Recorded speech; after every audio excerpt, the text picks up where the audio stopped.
So let's just give this a second. Okay. All right, welcome. So this is a little video of preview before our Chelsea game. So, kind of just wanted to. I saw the Amarim interview of the Europa League, so I did see some stuff that, um, I did like. It was a little bit weird because at first in the interview he seems like almost super tired, like he's given up, and then later on when they ask him something that he should be like proud of and stuff about like what he sees like going forward and why he says certain things, you can like re-see the passion. So it was good to see. I thought I was starting to see like him starting to give up, but it's not that. I think he's just a little bit tired. I think he really just wants the season to end as fast as possible so that he could try to bring people in and he can work like just like without any of this for a couple months. So I really think he's just ready. Now I know we're gonna be ready for the game itself, like the final, 100%. So that I'm not really worried about. So Dallo talking a little bit, he looks like he's trying to get back, but that scares me. I don't want to start him in the final when he hasn't played in a while. I would just like keep the team how it is. It would be good to have him on the bench just in case, but I wouldn't start him. So this is the pre-Chelsea game. What do I want from the pre-Chelsea game? I really just want to see a lot of the young kids play. I would like to see the kid Fredrickson again. He's looked pretty solid in the back. I think when I really thought we were gonna need some center backs, but the way that him and Haven have played, I think that we might be okay with like Lenny, Maguire, like the Lit when Leacher comes back, and then those two young guys. I think we might be okay. We might need one more or maybe two. I mean, it just depends, but we'll see. But having those two guys is really reassuring, especially and Luke Shaw actually. So yeah, we'll have seven guys that could play center back, and I think Luke might be our starter in next season, if not Haven. To be honest, we'll see like what happens with Luke. I don't really know if I want him to leave. If he could stay healthy, he could really play that left center back position. He's got speed. He's strong. And his passing, you saw it like to Højlund against West Ham. He was putting that ball into like the channels for Højlund, so it was nice to see somebody actually sending that pass, because you did see it's part of like Amarim's like spacing, right? Because you got those 210 that kind of come back, so the left and right back come back. There's a little space back there, so there should be some passes into those channels, and we don't see them enough, so that's kind of annoying. It was good to see Højlund making the runs, but I thought I had seen him making runs throughout the season for that kind of pass that just wasn't being delivered. So I wouldn't mind Shaw there, like, to be honest, playing a lot of games for us next season. I wouldn't. So I would like to see some of the young guys. I definitely want to see Obi.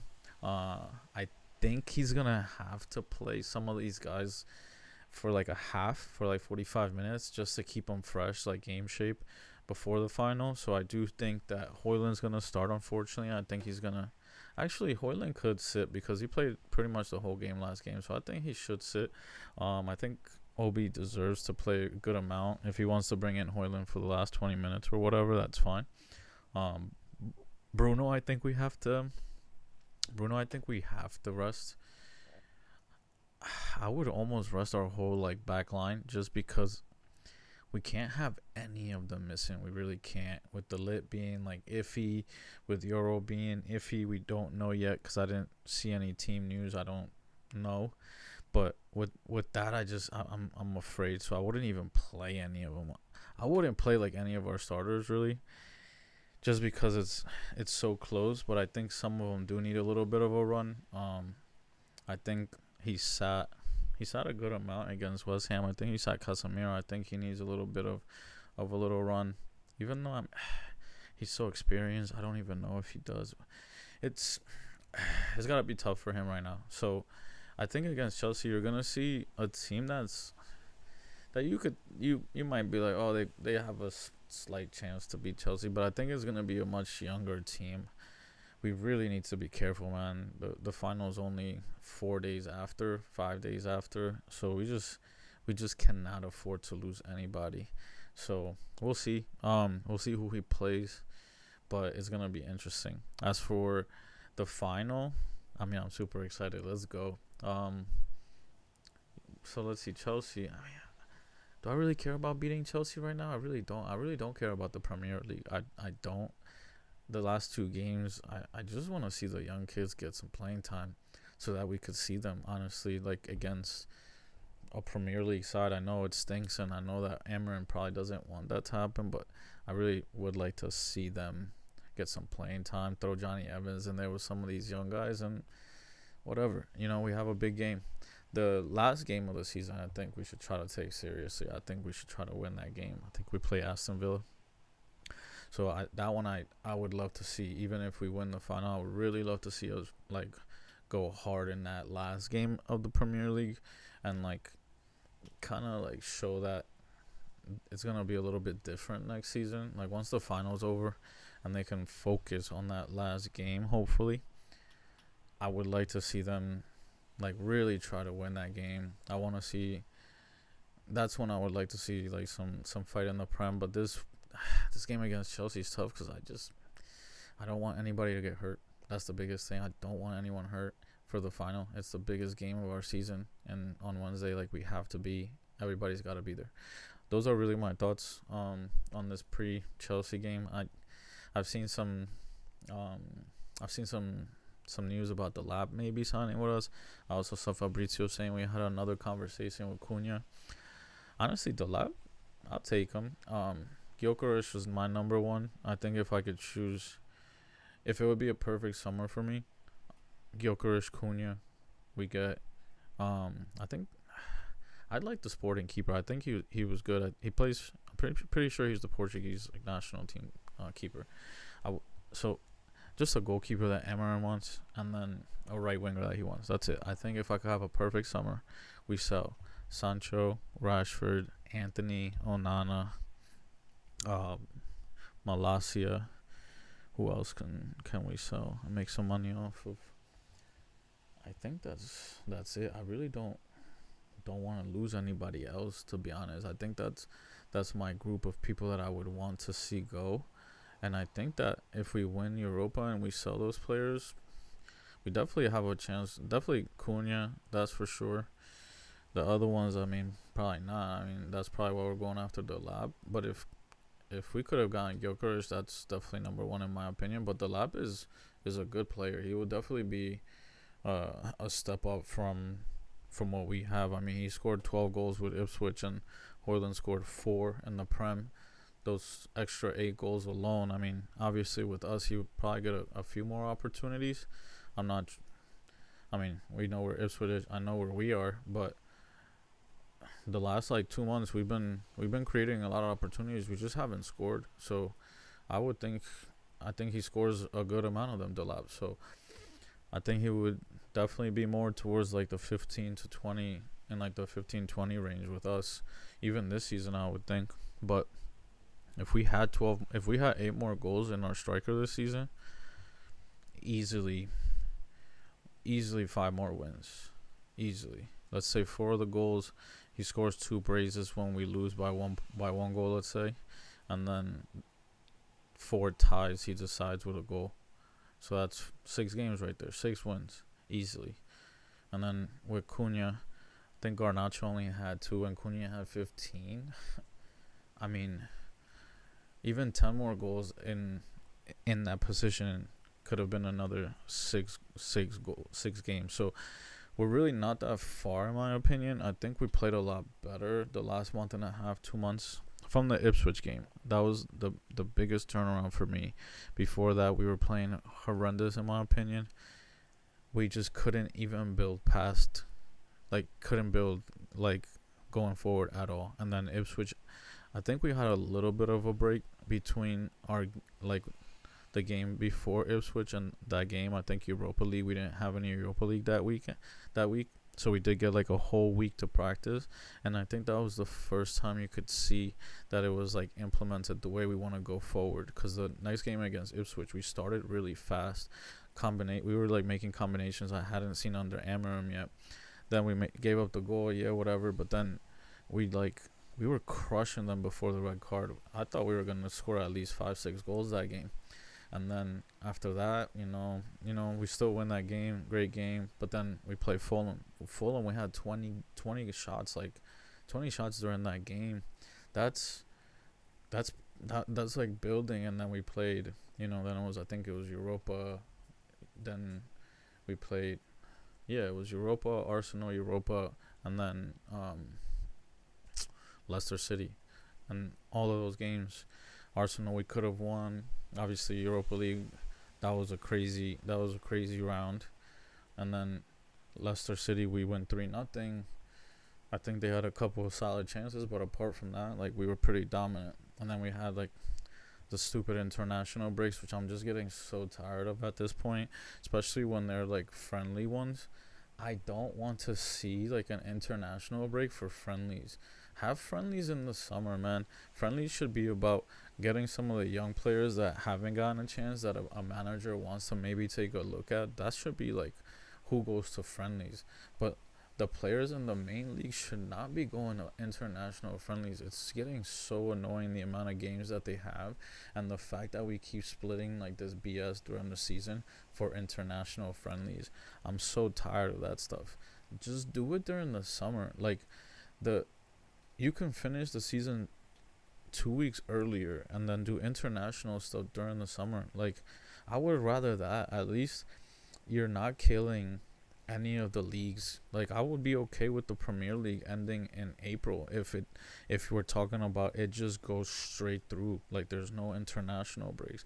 I would watch that way more. Like, that would be so much better. And then you just get like international stuff instead of them going back and forth all this BS for like another month. That'd be perfect, man. Like, doing the whole in the between the season stuff is just so annoying. I'm like so through it. Like, I'm so annoyed by it. I'm just so through with it. It like kills momentum of teams. It does give you sometimes like a chance to get some people back healthy, but it's just stupid to me. So, we had the international break, then we come back, and then undefeated in Europa, unbelievably crazy games where we weren't giving up. Beautiful to see, honestly. I like, how did we come back? How did we come back being 2 goals down in overtime? Like, that was crazy. That was a beautiful like comeback. So like, you already see that they have that type, like they are striving for that mentality. I just don't think we have the players to win in the Premier League. I think we have a capable team, but we would have to be completely healthy for the whole season for him to be better in both. And we haven't been. Am getting hurt, Xerxes being hurt at the worst possible time for both of those guys to be hurt at the same time. That really killed the last month of us being able to play our best, like play really well in the Premier League and continue to win in Europa League. Obviously, you look at it and he has to go, okay, in the Premier League we can maybe get to 11, 10 plays, maybe, whatever that might be, and then we lose in the Europa League. Now what? Now where are we? Now the fans are like, okay, we improved in the league, but then they're pissed that we didn't make it to Europa League final. Okay, so then he focuses on Europa League. We haven't lost in Europa League. We're undefeated in that competition, which is crazy, because if we win, that'd be pretty cool. And a nice little undefeated run to win Europa League. That gives a little bit of confidence and belief to everybody going to next year, even though I don't really need it. I'm already confident going into next year just based off of what we're playing. We just need better players, honestly. Garnacho has a great future, in my opinion. He is a very talented player, but he's still too young to be as consistent as you want him to be the leading player in that position. Because honestly, this year, if he was a little bit more experienced, if he was 23, 24, what he'll be then, like if he had another 3 years in his belt of like improvement in decision making and finishing, I think he scores 13 to 15 goals this season easily. At that, like, if he's at that level in 3 years time, I think he's a 13 to 16 goal scorer a season, which is good. I would take that 100%. That's what we're getting in Cunha, so I would take that because he would give us assists as well. So I would take that 100%. But right now he's just a little too young. His like, you can't blame all on him because defenses didn't fear anybody in our front line except him for the last month. I mean, they're not scared of Hoyland, honestly, and they didn't have Amat to think about. So it's really been Garnacho. So, like, can you really be upset? He's the only one that's threatened at all. Obviously, Bruno does his thing, but Bruno doesn't threaten in the same way as Garnacho. Garnacho's got his speed. He can get behind you, all of that. Bruno has a different level of, like, what you have to fear from him. But Garnacho's is a different animal. So you can't be too upset. Like, it has gotten better. You've seen him assist with his left now. You've seen, instead of always cutting in to shoot, you've seen him go down the side and like cut back, and he's gotten plenty of assists like that throughout the last like 2 months. So I don't want to keep hearing this stuff about Garnacho. It's really annoying. We need to keep him. We need to keep our best players. We have to keep our best players to be good next year. We have to. We have to. I get the money thing, whatever. Bring in just 2 players, then I don't care. I'd rather keep the players we have, because at the end of the day, if you get rid of, 1 or 2 of our best players and then you bring in 4 players, you really only brought 2, right? You only really brought 2 because you gave up 2 and you brought 4. You just brought 2, so it doesn't make sense to me. Keep them. Just keep them. Him and Maino, we have to keep. They have too much potential. They have, like, their skills are too like good to give up. Like, we just cannot do that. So, those are my thoughts on what's been going on lately, and what I'm looking forward to the Chelsea game. But everything rides on Wednesday. Even Amarim even said it today. Obviously, it's win or nothing. So. We'll see what happens. I'm super excited for Wednesday.